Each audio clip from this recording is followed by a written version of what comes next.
Good morning from Vizag.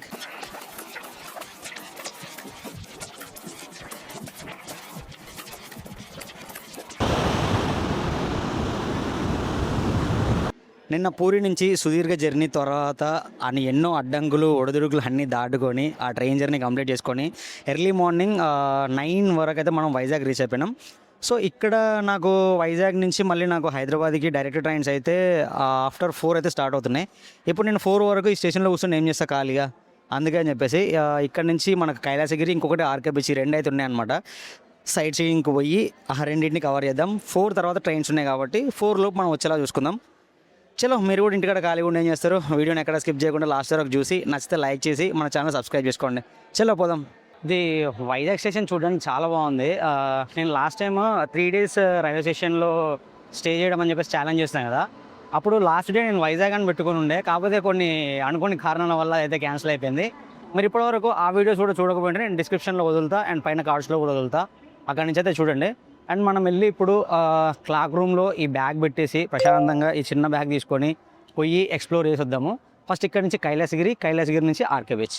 మనం ఇక్కడ బయటకు వచ్చి ఈ సామాన్ల భద్రపరచు గది ఉంది కదా క్లాక్ రూమ్, ఇందులో వచ్చి మన బ్యాగ్ అయితే పెట్టినామన్నమాట. 35 రూపీస్ అయితే ఛార్జ్ చేశారు ఆఫ్టర్ 24 hours. అంటే మనం ఎప్పుడైతే వస్తే అప్పుడు ఆ 35 రూపీస్ అయితే పే చేయాలి. ఫస్ట్ అయితే చేయాల్సిన అవసరం లేదు. అండ్ ఈ వే కనిపిస్తుంది కదా, ఈ వే నుంచి బయటికి పోతే మనకైతే బస్సులు ఉంటాయంట. సో 10K బస్సు ఎక్కితే మనం కైలాసగిరిలో దింపుతుంది అని చెప్పేసి అన్నారనమాట. పోదాం, పోయి ఎక్స్ప్లోర్ చేద్దాం.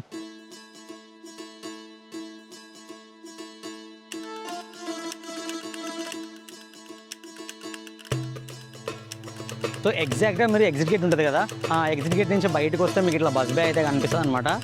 ఇక్కడికి వస్తే అనమాట 10K బస్సులో ఎక్కి మనం కైలాసగిరికి అయితే పోవాల్సి ఉంటుంది. డైరెక్ట్ కైలాసగిరి ఇక్కడ నుంచి ఇవన్నీ ఆటోలు ఉంటాయి. వీళ్ళందరూ 150, 200 అట్లా చెప్తారు, కానీ మీరు వాళ్ళ ట్రాప్లో అయితే పడకండి. ప్రశాంతంగా 10K బస్సు వచ్చిన తర్వాత నీట్గా ఆ బస్సు ఎక్కి అయితే వెళ్ళిపోండి. ఒక 50 రూపీస్లో వెళ్ళిపోతాం కావచ్చు నాకు తెలిసి. చూద్దాం టికెట్ ఎంత చేస్తారో కూడా చెప్తాను నేను.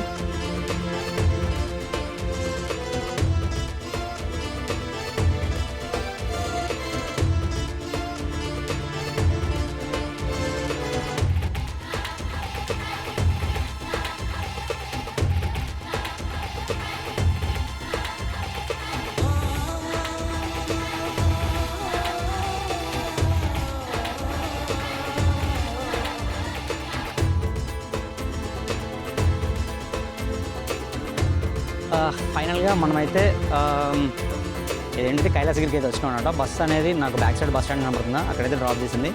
అండ్ కింద కొండ కింద మనకైతే 10 రూపీస్ బస్సులోకి ఒక అతను వచ్చి 10 రూపీస్ టికెట్స్ అయితే ఇస్తాడు అనమాట, ఎంట్రీ టికెట్. ఆ టికెట్ తీసుకొని మనమైతే పైకి రావాల్సి ఉంటుంది. అండ్ పైకి వచ్చిన తర్వాత ఎవ్రీ ఈవెంట్ ఏది చేయాలన్నా సరే, గ్లాస్ బ్రిడ్జ్కి వెళ్ళాలన్నా, ఇంకేమేమో ఉంటాయి కదా, రోప్వే వెళ్ళాలన్నా, దేనికైనా మళ్ళీ ఎక్స్ట్రా ఛార్జ్ అయితే మనం పే చేయాల్సి ఉంటుంది. సో గ్లాస్ బ్రిడ్జ్ వచ్చేసి అరౌండ్ 200 to 250 అని అన్నారు. ఇప్పుడు వాళ్ళని అడిగిన నేను జస్ట్ చూస్తా అంతే, దాని పైకి ఎక్కి అదంతా ఏం చూడను, జస్ట్ చూస్తా అంతే. నాకు తెలిసి నేను మ్యాక్స్ వెళ్తే రోప్వే అయితే ఒకసారి వెళ్ళేసి వస్తా. చూద్దాం, చిన్న లోపలికి అయితే పోతున్నా. ఎంట్రీ చూపిస్తాను చూడండి ఎట్లుందో.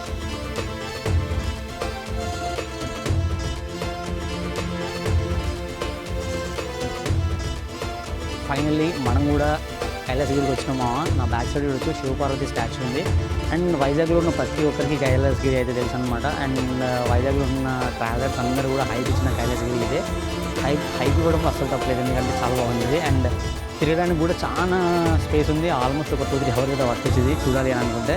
అండ్ దాని పక్కన మనకైతే అడ్వెంచర్స్ కూడా ఉంటాయి, సైక్లింగ్ కానీ, ఇంకా జిప్ లైన్, రోప్వే కానీ ఎవ్రీథింగ్ ఉంటాయి. నేనైతే ఫస్ట్ స్టాచ్యూ దగ్గరికి వెళ్ళి కొంచెం సేపు టైం స్పెండ్ చేసి ఆ తర్వాత జిప్ లైన్ దగ్గరికి అయితే వెళ్తా. చలో వెళ్దాం.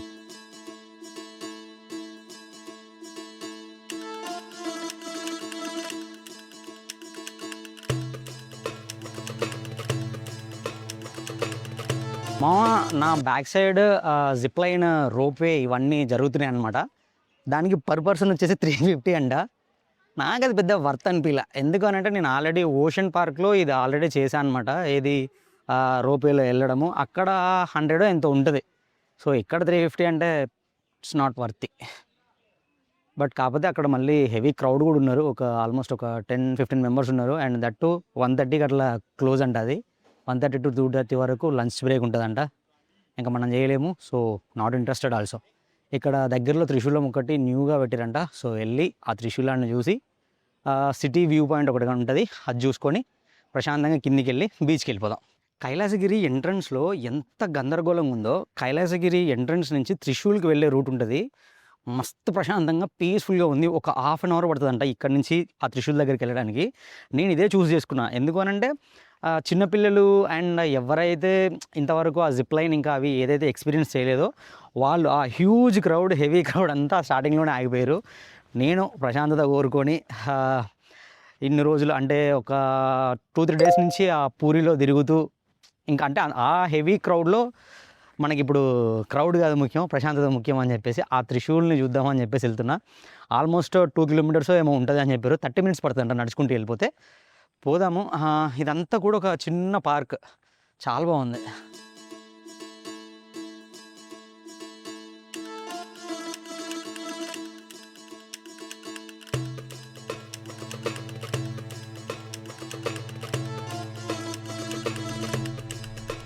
అందరూ 2 కిలోమీటర్స్ 1.5 కిలోమీటర్స్ అని నాకు చెప్పారు అనమాట. నాకేమో అంత అనిపించలేదు, ఎందుకంటే మొత్తం ఇట్లా స్లోప్ అయితే ఉందన్నమాట. దన్న నడుచుకుంటే అయితే వచ్చిన ఆల్మోస్ట్ ఒక 10 మినిట్స్లో ఇక్కడికి రీచ్ అయిపోయినా. నా బ్యాక్ సైడ్ కనిపిస్తుంది చూడండి త్రిశూలము, ఇదే అది.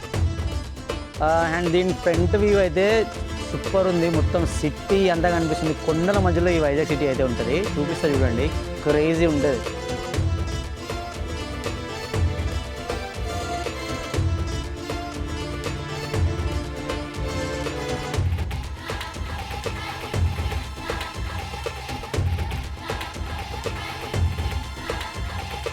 ప్రశాంతంగా మా త్రిశూల్ని చూసి ఆ నుంచి వ్యూ పాయింట్స్ చూసి అక్కడి నుంచి మళ్ళీ ఎంట్రీ పాయింట్ అయితే స్టార్ట్ అయిపోయినా.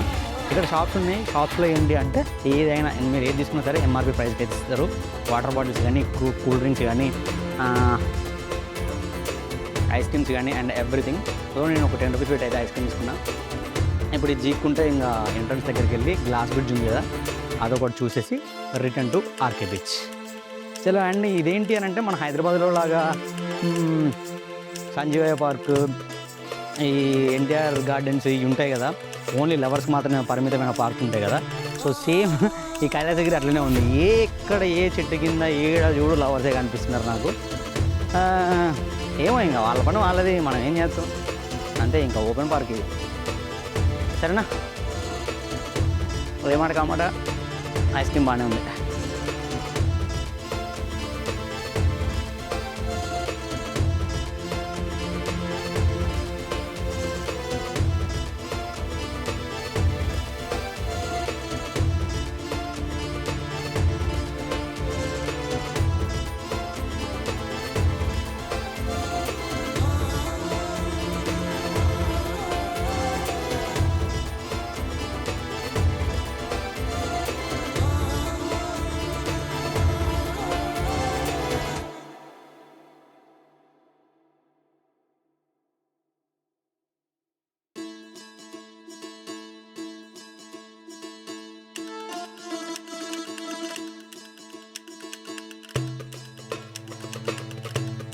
కైలాసగిరి చూసి ఆర్కే బీచ్కి వద్దామని చెప్పేసి అనుకునే టైంలో నాకు కైలాసగిరిలో అయితే ఒక 3 ఫ్రెండ్స్ పరిచయం అయ్యారు. వీళ్ళందరూ ఛత్తీస్గఢ్ నుంచి అయితే వచ్చారనమాట.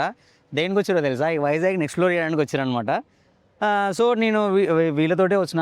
ఏది కైలాసగిరి నుంచి ఇక్కడికి. హాయ్ చెప్పండి బ్రో ఒకసారి. హాయ్ హాయ్ బోలో, హాయ్ బోలో. उसका नाम क्या है आपका? आपका नाम, आपका नाम, आपका नाम? अली। मेरा नाम समीर है। समीर, अली, आपका? राहुल। నకుల్, राहुल राहुल రాహుల్. नाम రాహుల్ तो सुना ही होगा। రాహుల్. మేము అందరం కలిసి ఇప్పుడు సబ్మెరైన్ లోపలికి అయితే వెళ్తున్నాం. యాక్చువల్గా నాకు ఇటు సైడ్ కనిపిస్తుంది కదా, ఏది ఇక్కడ కనిపిస్తుంది చూడండి. లోపలికి సబ్మెరైన్ లోపలికి కెమెరా ఏది కూడా వెళ్ళలేదు. అండ్ మన ఫోన్ తోటి కూడా ఫొటోస్ తీయొద్దు.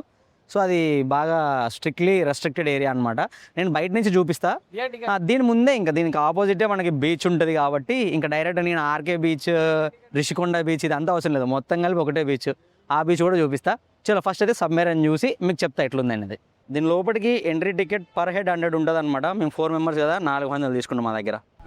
ఇది సబ్మెరైన్. అండ్ ఇక్కడ ఉంది చూడండి టార్పెడో. మీకు దీని గురించి దాని గురించి ఫుల్ డీటెయిల్ ఇన్ఫర్మేషన్ కావాలంటే గాజీ సినిమా చూడండి, రానా గారిది. మస్తు ఉంటుంది ఆ సినిమా. అందులో చూస్తే మీకు అసలు ఈ సబ్మెరైన్ అంటే ఏంది అనేది మొత్తం కూడా క్లారిటీ ఉంటుంది. అండ్ అక్కడ బోట్స్ ఉన్నాయి కదా, ఆ బోట్స్లో దీని గురించి మొత్తం కూడా రాసి ఉంటుంది అనమాట. వీలుంటే అది చదవండి. ఓకేనా. ఇప్పుడు లోపలికి వెళ్తున్నా నేను, లోపలికి కెమెరా ఎలా లేదు కాబట్టి ఇక్కడే బంద్ చేయాలి.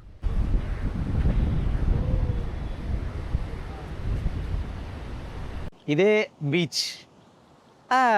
వైజాగ్లో రిషికొండ బీచ్ అయితే ఏంటి, ఆర్కే బీచ్ అయితే ఏంటి, ఈ బీచ్ అయితే ఏంటి భయ్యా. బీచ్ అంటే బీచ్ అంతే. బీచ్ వైబ్ ఎంజాయ్ చేయాలి మనం. ఆర్కే బీచ్కి పోతేనే మనకు ఆ వైబ్ దొరుకుతుంది అంటే మనంత పిచ్చోళ్ళు ఇంకోటి ఎవరు లేడు. రిషికొండ బీచ్కి పోతేనే ఆ వైబ్ దొరుకుతుంది అంటే ఇంకా పిచ్చోడు అంతకంటే ఎవరు లేడు. సో ఎక్కడున్నా అదే బీచ్, అదే సముద్రం. కాకపోతే ఏంటంటే ఆర్కే బీచ్ కానీ రిషికొండ బీచ్కి కానీ పోతే ఏముంటుంది తెలుసా, ఆడ కొంచెం ఫుడ్ అది దొరుకుతుంది అండ్ కొంచెం పబ్లిక్ ఎక్కువ ఉంటారు. పబ్లిక్తో మనకేం పని, సోలోగా ప్రశాంతంగా దీన్ని ఫ్రెండ్ని చేసుకుని చూడు, దగ్గరికి ఎట్లా వస్తున్నాయి చూడు, ప్రశాంతంగా వచ్చినాయి, కాళ్ళు తడిపినాయి చూడు. నేను నా పని చేసుకుని నేను పోతుంటే ఇది మనకు కావాల్సింది. ఆడిపోతే లవర్లు అదంతా కల్తీ ఫుడ్, ఈడనే కాదు ఆడిపోయినా అదే చూడు, మళ్ళీ వస్తున్నాయి చూడు. హాయ్ హాయ్ హాయ్ రాగానే ఇట్లా పలకరిస్తున్నాయి హాయ్ అని చెప్పి. ఎంత మంచిగా ఉంది చెప్పు. సోలోగా సింగిల్గా వస్తే ఇదే బెనిఫిట్ అనమాట. మన ఇష్టం, ప్రశాంతంగా తిరగవచ్చు.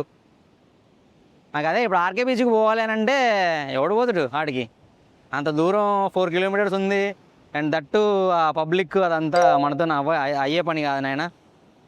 సో ఇంకోటి ఏంటి అని అంటే ఈ గోవా అంటున్నా, ఈ బీచ్లో ఏంటి అని అంటే ఎక్కువ శాతం photo shoots, pre wedding shoots అయ్యే జరుగుతున్నాయి.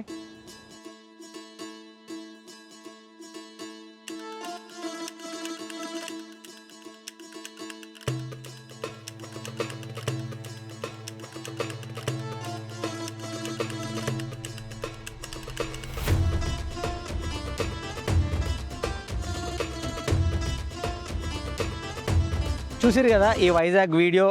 మన Kailasagiri, Vizag beach and submarine ఈ వీడియో మీకు ఎట్లా అనిపించిందో కామెంట్ బాక్స్లో కామెంట్ చేయండి. నచ్చితే కనుక లైక్ చేయండి, నచ్చకపోతే డిస్లైక్ చేయండి. కానీ ఏదో ఒకటి మాత్రం చేయండి. ఏమన్నా తప్పు ఒప్పులు ఉంటే కామెంట్ బాక్స్లో తెలియజేయండి. ఆ తప్పులు ఉంటే నేను సరిదిద్దుకుంటా. ఒప్పులు ఉంటే కొంచెం అంటే మంచి చేస్తున్నావు బ్రో అంటే అలాంటి కామెంట్స్ ఇస్తే ఇంకా కొంచెం బూస్ట్ వస్తుంది కదా. సో అట్లా అనమాట. అండ్ ఫస్ట్ టైం విజిట్ చేసి ఉంటే ఖచ్చితంగా సబ్స్క్రైబ్ చేసుకోండి అబ్బా. మంచి వీడియోలు అయితే మన ఛానల్లో వస్తాయి. నెక్స్ట్ వీడియోలో నెక్స్ట్ వ్లాగ్తో మళ్ళీ కలుద్దాం. Until then bye.